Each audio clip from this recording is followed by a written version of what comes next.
saya sayangi, pertama-tama marilah kita panjatkan puji dan syukur kita kehadirat Allah Subhanahu wa Ta'ala yang pada kesempatan siang hari ini telah melimpahkan karunia-Nya kepada kita, sehingga pada kesempatan hari ini kita dapat berkumpul di sini dalam rangka diseminasi modul 1.4, yaitu budaya positif dengan pengantar filosofi Ki Hajar Dewantoro. Diseminasi ini akan saya lakukan sendiri, yaitu nama saya Siti Dewantoro adalah pendidikan, artinya menuntun segala kodrat yang ada pada anak untuk tumbuh dan berkembang dengan baik sehingga dapat mencapai keselamatan dan kebahagiaan yang setinggi-tingginya, baik sebagai makhluk pribadi ataupun sebagai anggota masyarakat. Ini adalah uraian atau lebih spesifik dari profil pemuda Pancasila. Nah, Bapak Ibu, di sini artinya menuntun. Jadi guru itu membimbing. Membimbing siapa? Membimbing murid. Dibimbing supaya apa? Supaya dapat tumbuh dan berkembang, baik itu dengan segala aspek yang dimilikinya, aspek fisik, psikis, emosi, dan sosialnya. Supaya apa? Supaya mereka bisa mencapai kebahagiaan yang setinggi-tingginya sebagai anggota masyarakat dan sebagai pribadi, sebagai makhluk pribadi. Bapak Ibu, kenapa kita perlu memperhatikan kodrat alam dan kodrat zaman? Kodrat alam itu adalah semua hal yang berkait dengan lingkungan alam di mana anak berada, ya kultur budayanya maupun kondisi alam geografisnya.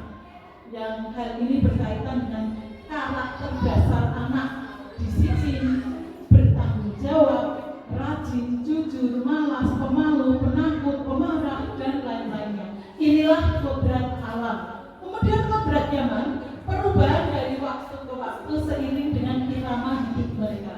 Bapak Ibu, dari filosofi Ki Hajar Dewantoro kita ketahui bahwa kita sedang menuntun untuk anak tumbuh dan berkembang dengan sebaik-baiknya. Jadi anak lahir itu sudah membawa bakat masing-masing. Ini kalau teori tabula rasa itu kan anak lahir dalam keadaan putih. Nah, filosofi Ki Hajar Dewantoro, anak lahir itu memang sudah membawa bakat dan potensi masing-masing. Tugas kita adalah menuntun. Selain menuntun, kita juga membimbing agar mereka tumbuh dengan sebaik-baiknya, komplit segala aspeknya. Sebuah analogi begini Bapak Ibu, peran pendidik ini, guru itu diibaratkan seorang petani atau tukang kebun yang tugasnya adalah merawat beragam tanaman sesuai dengan kebutuhannya agar tumbuh berbuah dengan baik. Tentu saja setiap jenis yang berbeda-beda pula, bibitnya berbeda dan lain-lain. Artinya adalah bahwa seorang guru harus bisa melayani segala bentuk kebutuhan belajar siswa yang berbeda-beda. Dan orientasi kita adalah anak, maka dinamakan pembelajaran berpihak pada anak. Kalau dulu istilahnya pembelajaran yang menghamba pada anak, tetapi sekarang ada perubahan lebih, diperhalus dengan kata yang lain, yaitu pembelajaran berpihak pada anak. Nah, dengan filosofi Ki Hajar Dewantoro tadi, maka kita merefleksikan diri kita sebagai guru. Guru itu hanya bagaimana? Ya, guru sebaiknya memberikan kebebasan kepada peserta didik untuk mengembangkan ide, berpikir kreatif, mengembangkan bakat atau minatnya. Namun yang perlu kita ingat adalah kebebasan itu bukan berarti kebebasan mutlak. Perlu tuntunan arahan dari guru supaya anak tidak kehilangan apa? Tidak kehilangan arah. Satu contoh kan orang kadang-kadang mindsetnya berbeda. Kurikulum merdeka, wah bocah bebas. Sing kepengen nyaman nulis karo turu, boleh. Nyaman karo lekaran, boleh. Bukan seperti itu Bapak Ibu. Kalau Bapak Ibu seperti itu berarti Bapak Ibu membimbing dan menuntunnya tidak benar. Karena kalau menuntunnya benar, oh nak, adab menulis itu bukan seperti itu. Kalau menulisnya dengan cara pertumbuhan fisik kamu nanti terganggu. Ada anak lagi yang isdoe ngene karena nyamannya begitu. Perlu kita ingatkan lagi kalau kita membiarkan, kita menuntun atau membimbingnya pada wae mencelakakan murid. Ligungnya jenenge wae. Nah, kamu boleh saja duduk seperti itu, tapi berikan keyakinan dengan duduk yang lebih baik itu nanti pertumbuhan kamu akan menjadi sempurna. Kalau laki-laki ya menjadi pemuda yang tegak. Kalau kalian terbiasa duduk bungkuk, besok jangka panjang tubuh kamu tidak akan terbentuk dengan baik. Inilah yang namanya menuntun atau membimbing dengan memperhatikan pertumbuhan mereka, karena memang yang kita kembangkan, tumbuh kembang mereka itu yang nomor satu. Kemudian refleksi yang kedua, guru menyadari bahwa setiap anak yang lahir itu memiliki kemampuan yang berbeda. Ada yang cerdas, ada yang sedang, ada juga yang lambat. Ada yang kecerdasannya desain, bahasa Indonesia, matematika, musik, spasial, gerak motorik dan sebagainya. Setiap anak memiliki bakat dan potensi masing-masing. Ini kita bagaimana prakteknya yang kelas? Prakteknya yang kelas, jangan menuntut hasil yang sama pada anak, karena anak itu seperti tadi, mereka dari bibit yang berbeda-beda. Guru itu petani kok lek rumah lombok karo rumah tomat sama rumah jagung padha kabeh. Padahal kan mereka berbeda. Tidak seperti itu. Kita harus memberikan perlakuan, tapi perlakuan itu tidak boleh membuat diskriminasi. Oh, kayak perlakuan khusus tidak. Perlakuan yang bisa diberlakukan secara kelompok ataupun klasikal. Dan jika memang ada yang butuh untuk dikembangkan secara individual itu boleh, tetapi tidak mengganggu stabilitas kelas lainnya atau mengganggu stabilitas kelas sehingga justru menimbulkan masalah untuk siswa lainnya. Kemudian yang ketiga, guru mengembangkan, memunculkan bakat dan potensi yang dimiliki oleh siswanya. Ini tentu saja ini kita sudah tidak asing ya.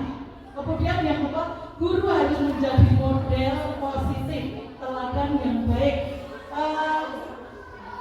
Kita masih ingat dengan adanya semboyan dari Ki Hajar Dewantara, trilogi pendidikan.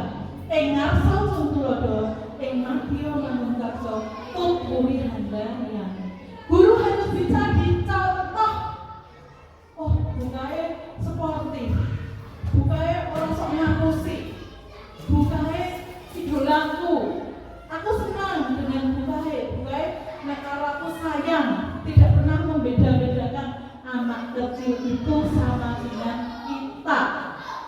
Mereka butuh kita perhatikan sama dengan temannya.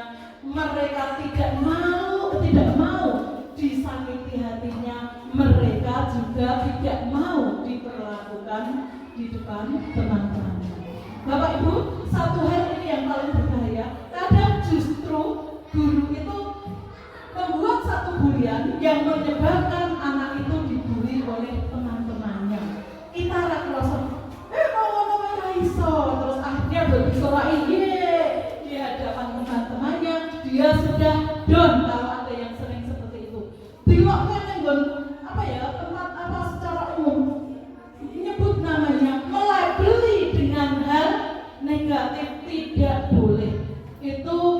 sudah menyakiti siswa. Kemudian ada lagi, cuma seperti itu kok tidak bisa. Ini aku nggak boleh, Bapak Ibu. Kalau Bapak Ibu nanti sudah banyak referensi tentang filosofi KHD, kita menyesal. Saya yakin saya itu menyesal ketika saya baca semua. Kok masih kemarin ada pemikiran menjustis negatif terhadap siswa, bahkan guru malah membuli siswa di depan teman-temannya. Itu benar-benar mereka akan trauma. Kemarin saya membuat sebuah bagan yang mana apa yang kita lakukan ketika mereka usia SD, nanti usia dikurangi masa kerja itu nanti akan ketemu. Mereka akan teringat kelak sampai mereka usia sekitar 60 tahun. Kita nggak menyadari kan? Coba Bapak Ibu kalau ketika SD saya pasti ada hal yang paling menyakitkan, dan itu biasanya berkenaan dengan guru ngece, kemudian temannya ikut ngece semua, akhirnya teman-temannya ikut membuli. Ini kesalahan yang memang harus segera kita perbaiki. Selanjutnya adalah Bapak Ibu, budaya positif yang perlu dikembangkan di sekolah adalah menerapkan disiplin positif sebagai induk dari nilai-nilai kebajikan lainnya. Disiplin adalah belajar tentang apa saja. Disiplin waktu itu ya kita belajar tertib waktu. Disiplin kebersamaan, ya kita memang harus melatih diri untuk ada kebersamaan dengan siapapun di sekolah ini. Kemudian keseragaman, pancanek Senin itu harus pakai kaki, ya kita memang harus seperti itu. Tapi semua berawal bersumber dari disiplin. Nah, disiplin positif adalah disiplin tanpa ancaman atau tanpa hukuman. Jadi meningkatkan disiplin positif dapat meningkatkan kesadaran siswa dalam membentuk karakter positif. Bapak Ibu, kalau kita ingin menerapkan disiplin, banyak yang harus kita ketahui dulu. Bapak Ibu, saya sajikan kebutuhan dasar manusia. Bapak Ibu pernah melihat anak-anak yang akan mengalami, saya yakin pasti semua. Anak melakukan sesuatu itu secara sadar, tapi di balik itu semua kadang kita kurang menyadari. Anak yang suka cari perhatian, anak yang suka bandel pada gurunya, anak yang suka ngece-ngece temannya, itu karena kebutuhan dasar murid kita kurang terpenuhi. Satu contoh, kalau bertahan hidup itu berkaitan dengan makan, minum, dan lain sebagainya, bukan urusan kita. Kemudian ini tentang kasih sayang dan rasa diterima. Bocah kuwi merasa pinter kok, nenglah gurune ora tau memberikan apresiasi. Bocah itu sudah berhasil kok. Kalau anak itu beda dengan kita. Anak sing pingine ra iso nulis A, kemudian sekarang bisa menulis A dengan baik. Anak itu sudah merasa, wih aku bisa kok, gurune ning cuek, ora memberi apresiasi. Paling tidak, sekarang sudah bisa ya buat A. Sekarang sudah bisa ini ya. Itu sebetulnya kalau anak yang suka protes, itu ingin perhatian dan kasih sayang dari guru. Ada lagi anak yang suka ini loh, corone nakali kancane. Itu karena anak itu tidak mendapatkan pengakuan secara benar. Misalnya buku kok sing diperhatikan ning kae wae. Mesti sing cah merasa kono nyalai terus karo kae. Kita sebagai guru menyadari bahwa murid itu memiliki, bahkan semua manusia itu tidak hanya murid, itu memiliki kebutuhan dasar sama dengan kita. Mereka butuh kebebasan, mereka butuh kasih sayang dan rasa diterima, mereka butuh penguasaan, dan mereka butuh kesenangan. Nek lain ajar kita membosankan, mereka kadang-kadang bertingkah laku bertingkah yang macam-macam. Itu karena mereka butuh kesenangan, tapi kita tidak menyalurkan cara mengajar kita dengan hal-hal yang menyenangkan. Kadang mereka keluar, ini itu. Ini kalau Bapak Ibu ingin lebih jelas ini ada di modul. Ini komplit ciri-ciri nek wong butuh kasih sayang seperti apa, nek wong butuh kebebasan seperti apa, kalau butuh yang lainnya seperti itu, ada penguasaan, ada kesenangan, itu seperti apa, dan ciri-ciri. Oh, bocah ini jalannya begini, oh bocah ini jalannya begini. Kalau kita sudah memahami itu, maka senakal apapun pasti akan bisa teratasi. Saya akan menyajikan sebuah video, nanti Bapak Ibu akan kaget karena ini terjadi di kelas 3 sendiri. Kita tahu yang namanya Mas Farel. Farel itu mungkin sebelumnya sudah di-justice hal-hal negatif sebelumnya. Akibatnya kan mungkin anak-anaknya sudah enak dikandani. Masa bulan Mas Farel kan nakal kan ini. Akibatnya dia kan merasa tidak punya teman. Nah, ketika saya ajak bicara dalam penerapan restitusi sendiri atau segitiga restitusi, itu muncul semua kejujuran dia bahwa yang dia lakukan itu karena dia saya ingin banyak temannya Bu, saya itu rada dikancani, jadi saya begitu. Lah kok sok nurut-nurut aja, ya biar teman-teman datangnya saya itu jujur polos tanpa di skenario. Ini Bapak Ibu, ada sebuah teori motivasi, hukuman, dan penghargaan serta restitusi. Motivasi perilaku manusia seperti tadi bahwa anak itu melakukan sesuatu secara sadar, itu karena ada alasan tertentu. Tidak ada istilah anak nakal seandainya kebutuhan dasar mereka dipahami oleh orang tua dan dipahami juga oleh gurunya. Kalau kenakalan mereka di sekolah, mungkin kita yang kurang mengetahui tentang ilmu dasar tentang kebutuhan mereka.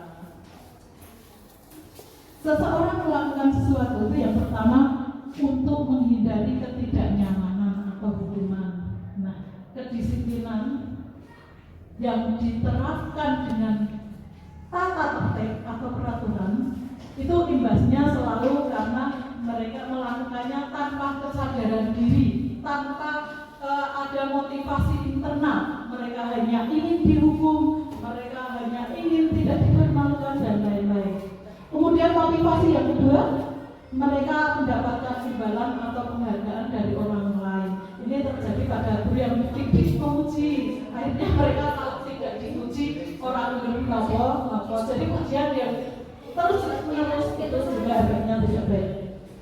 Untuk menjadi orang yang mereka inginkan dan menghargai diri sendiri. Nah, ini yang ketiga, ini yang terbaik. Itu anak yang melakukan sesuatu karena dia ingin menjadi orang seperti apa yang dia inginkan. Jadi dia menghargai diri sendiri dengan nilai-nilai yang mereka percaya. Misalnya gurunya adalah sosok yang menyenangkan, ideal. Otomatis mereka, aku ingin seperti Bu Nurul. Bu Nurul itu pintar, menyenangkan, penuh kasih sayang, tidak pernah galai, tidak pernah mengkasari. Nah, mesti murid dalam image-nya Bu Nurul itu, aku sok menjadi Bu Nurul, pengen kayak Bu Nurul ngomong kayak. Itulah bahwa pembawaan kita itu memberikan image, memberikan apa ya? Mereka itu membayangkan bahwa kita seperti itu dan mereka ingin menjadi seperti itu. Akhirnya wah kaya bunuru berarti aku butuh rajin sinau ngene-ngene dan itu. Nah, itu motivasinya sudah motivasi menggambarkan guru sebagai orang yang ideal, orang yang ingin dia capai. Ini saya rasa bisa langsung dibaca karena banyak sekali. Nah, hukuman itu kelemahannya apa? Kalau konsekuensi itu bagaimana? Restitusi bagaimana? Ini tinggal baca, sudah semua saya tuliskan di sini. Nah, kenapa hukuman itu tidak baik? Kenapa hukuman itu tidak baik? Ini salah tulis. harusnya tidak ada tiga. Hukuman bersifat tidak terencana atau tiba-tiba. Murid tidak tahu apa yang akan terjadi dan tidak dilibatkan. Hukuman hanya bersifat satu arah. Hukuman yang diberikan bisa berupa fisik maupun psikis. Nah, ini sing jenengane hukuman mesti tiba-tiba murid berdek rumangsa salah, dia nggak tahu akan dapat hukuman apa, mesti harus dek. Kemudian kadang dibentak-bentak, suruh ini, suruh itu. Ini tidak boleh lagi dilakukan. Karena hukuman yang seperti itu akan menyakiti fisik dan psikisnya. Tadi ya, disiplin adalah belajar. Disiplin dalam bentuk konsekuensi sudah terencana, sudah disepakati, sudah dibahas dan sudah disetujui oleh murid. Ini tentang motivasi berarti manusia tadi sudah. Ini tentang tahapan segitiga restitusi.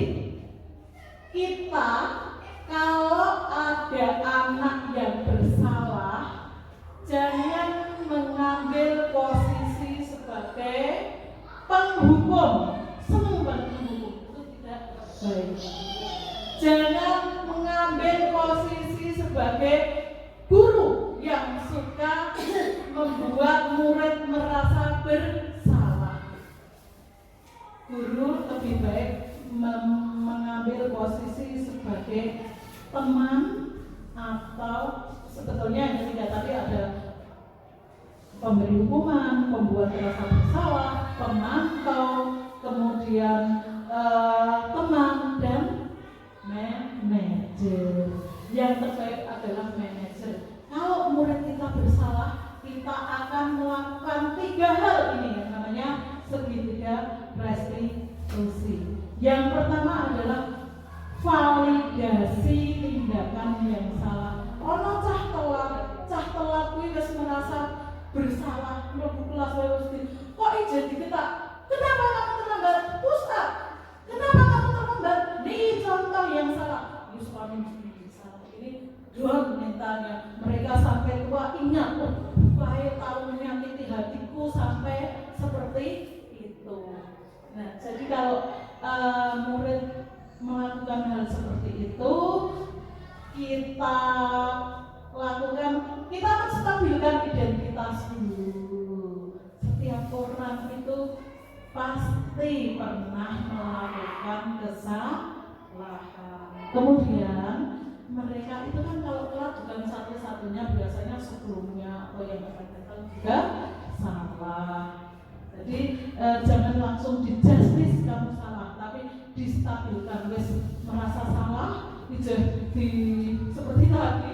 Kemudian yang kedua, setelah menstabilkan identitas, kita mengadakan validasi tindakan yang salah. Nah, ditanya, kamu tentu punya alasan mengapa melakukan itu. Nanti ada 2 video yang saya tanyakan oleh universitas.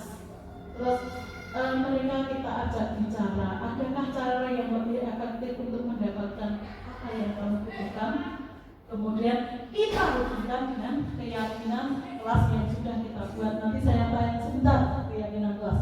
Ini ya, jadi tahapan yang tidak salah, kita ambil posisi guru sebagai teman atau manajer. Yang harus kita lakukan adalah ini loh, yang bisa distabilkan dulu identitasnya. Orang langsung di justice salah, distabilkan, dinetralkan, digawe ayem, tenang, kemudian baru diajak bicara tentang validasi. Nah, kan dengan seperti anak sudah sadar, oh iya, keyakinan kelas kita kalau seperti itu, keyakinan yang sudah disepakati ini.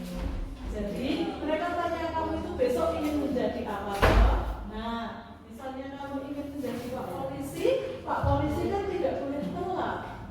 Jadi mereka akan menyadari, dan itu muncul internal, muncul dari motivasi internal anak untuk tidak telat lagi, ya. Jadi seperti itu. Terus kita lanjut. Sekarang saya tayang 2 video. Yang pertama adalah cara membuat keyakinan melas. Yang selanjutnya adalah penerapan restitusi. Sepintas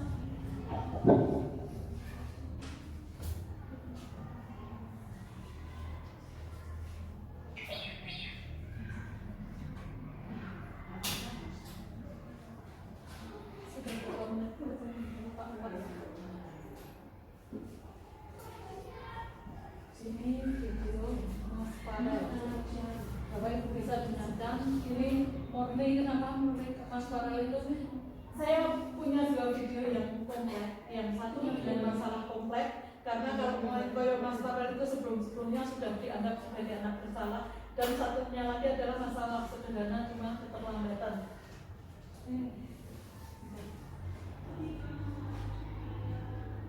Tidak, kok nggak mungkin minta tolong? Saya sudah tunggu itu, tapi akhirnya muncul di sini. Seperti tadi, ini kan ganti video bukan presentasi dimunculkan di enter. Enggak boleh. Itu ada gambarnya.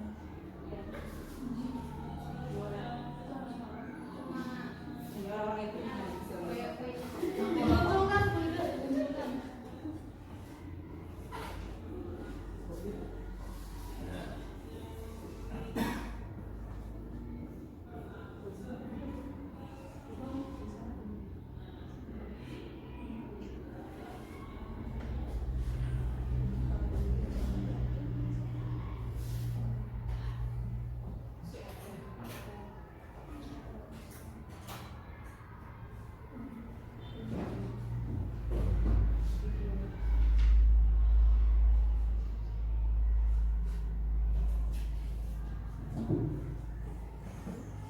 Yang akan saya tayangkan adalah praktek nyata atau apa yang sudah saya laksanakan tentang penerapan segitiga restitusi.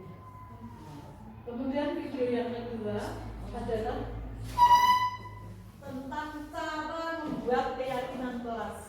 Bapak Ibu, untuk membuat keyakinan kelas, kata kuncinya yang pertama harus menggunakan kata positif. Kedua, berlaku universal. Ketiga, merupakan sebuah kesepakatan. Kata yang dimunculkan adalah kata positif, berarti tidak boleh ada hal negatif. Di situ misalnya dilarang akan terkena hukuman, itu tidak. Misalnya tidak boleh terlambat, itu kan ada negatifnya. Tidak boleh terlambat, dibuat tepat waktu, hadir tepat waktu. Tidak boleh tidak mengerjakan PR, itu ada negatif yang dibuat selalu mengerjakan tugas. Belum ada istilahnya, Bu. Oh, belum ada istilahnya.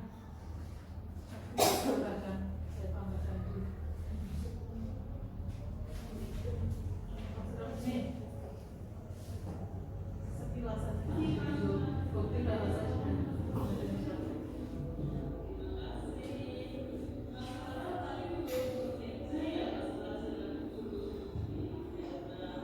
Ya, tapi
beneran terjadi, Farel tadi jawab beneran, tidak settingnya.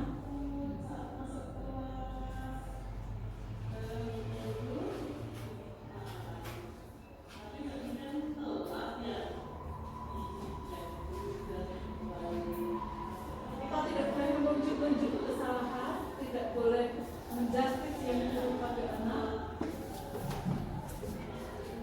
tidak langsung menunjukkan kesalahan.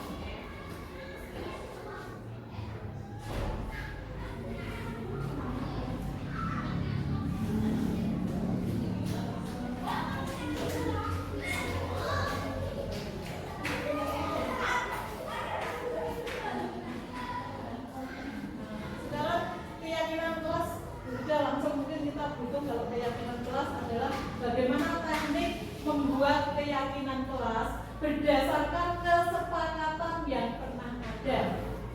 Bapak Ibu, tingkatan dari peraturan, kemudian kesepakatan dan keyakinan itu yang paling tinggi adalah keyakinan. Mungkin Bu Ika bisa memberikan alasan kenapa yang paling tinggi derajatnya itu adalah keyakinan, kok bukan peraturan kelas, kok bukan kesepakatan kelas, tapi kok keyakinan kelas itu kenapa? Karena keyakinan itu merujuknya pada nilai-nilai yang positif. Jadi disiplin yang akan muncul nanti adalah disiplin positif yang motivasinya berasal dari internal. Cepat sekali apa yang disampaikan Rika. Kenapa kita tidak memasang peraturan kelas? Karena yang namanya peraturan itu kaitannya dengan hukuman. Anak melakukan peraturan motifnya hanya supaya tidak dihukum. Kemudian kesepakatan kelas, yang namanya kesepakatan pasti ada konsekuensinya. Kalau melanggar pasti konsekuensinya juga serupa dengan dihukum, cuma itu berdasarkan pilihan. Nah, keyakinan kelas itu adalah memunculkan disiplin dengan memberikan motivasi anak muncul dari dalam dirinya sendiri. Caranya bagaimana? Bersama-sama menyepakati keyakinan kelas.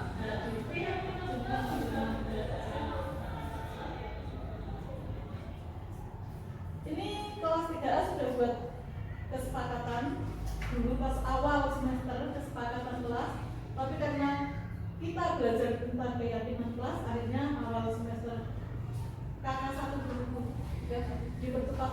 Oh ya, kakak dua keyakinan kelas kedua. Ini yang ada teknik membuat keyakinan kelas tadi.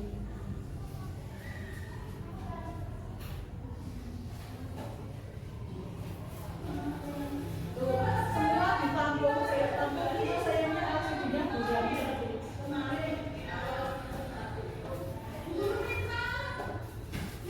Ini semua sedang kesepakatan kelas semester 1 dulu saya membuat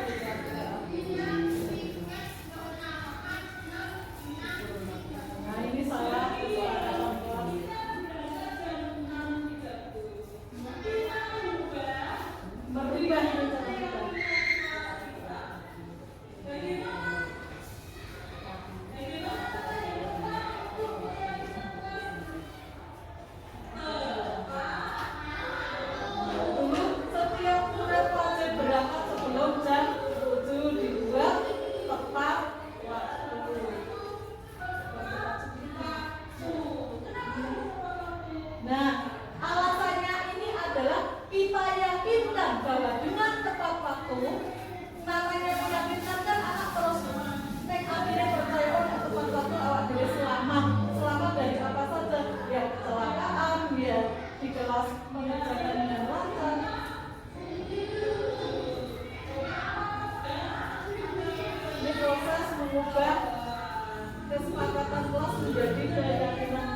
diyakini berarti kita terapkan, kita buat kesepakatan, kita buat dialog.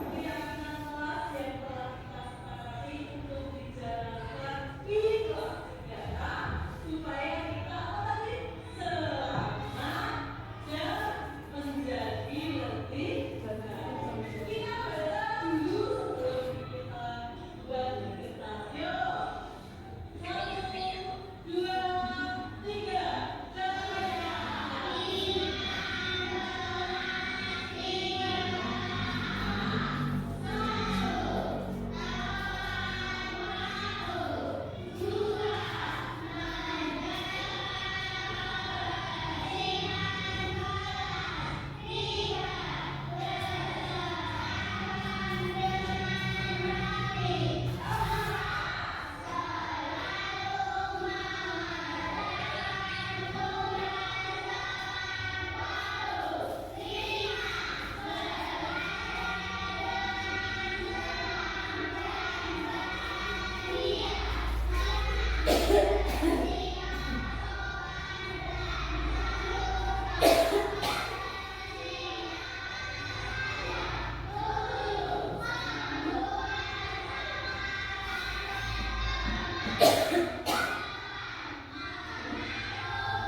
Berkenan mengikuti diseminasi dari modul 1.4 yang telah saya lakukan hari ini.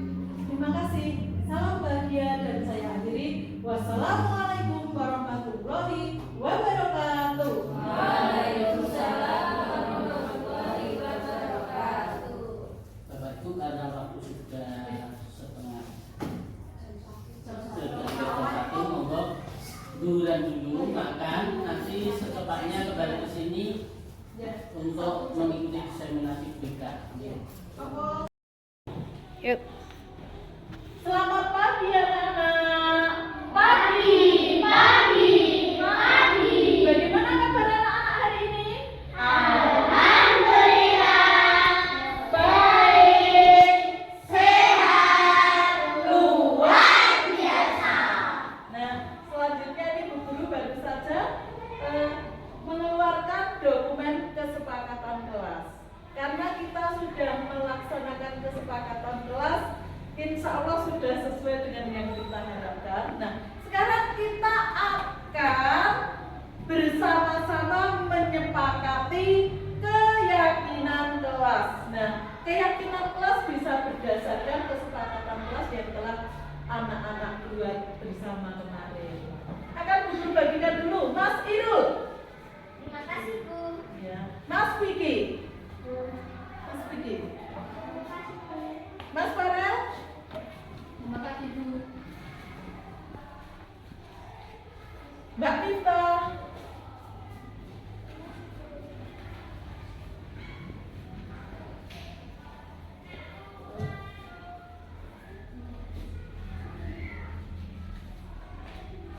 Mas Azril. Terima kasih, Bu. Mas Helmi. Mbak Tasya.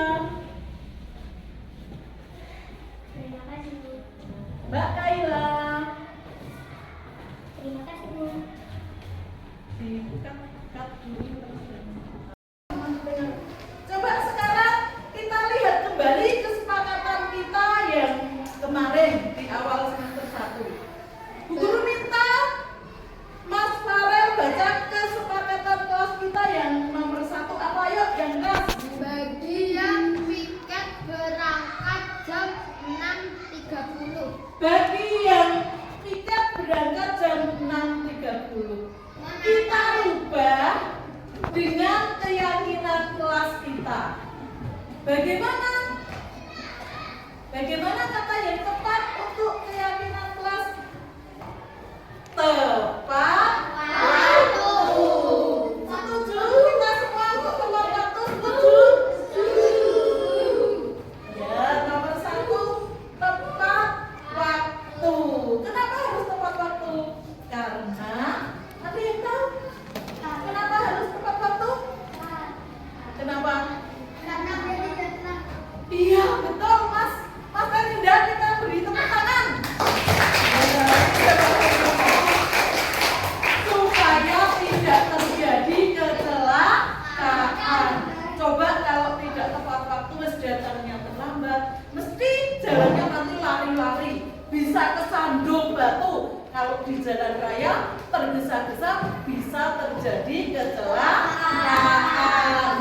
Jadi anak-anak setuju dengan tepat waktu? Kita jadikan keyakinan kelas kita bahwa kita bisa tepat waktu.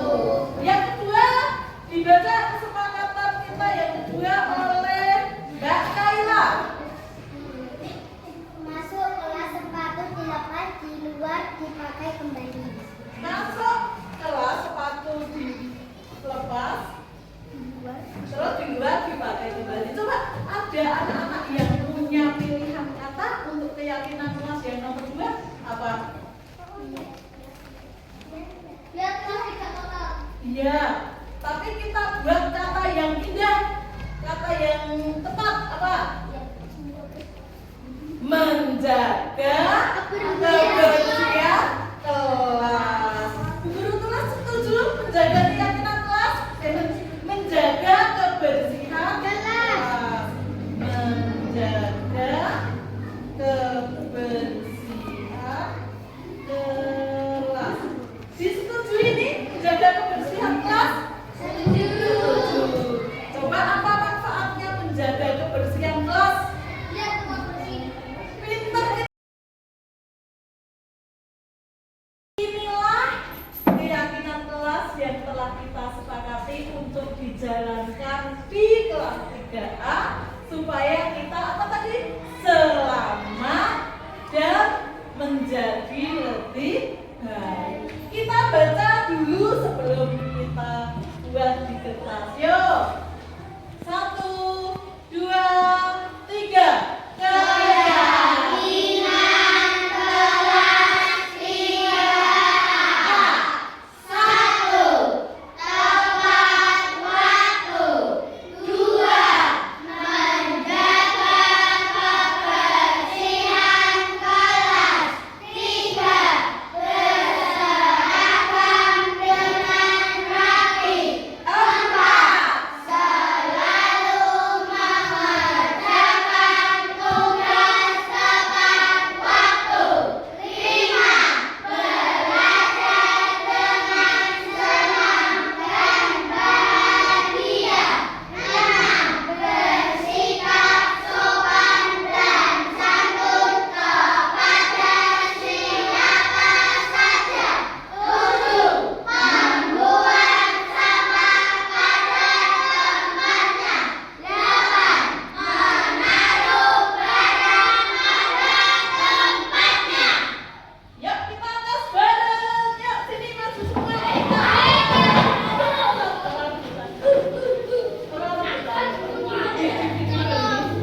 sini. Semuanya yuk. Sini Mas Anda, Mas Helmi. Yuk nanti kita guru bilang. Yuk sini Mas Helmi dekat guru sini. Sini. Kita nanti bu guru bilang 1, 2, 3 angkat ke atas ya. Toh sebagai kesepakatan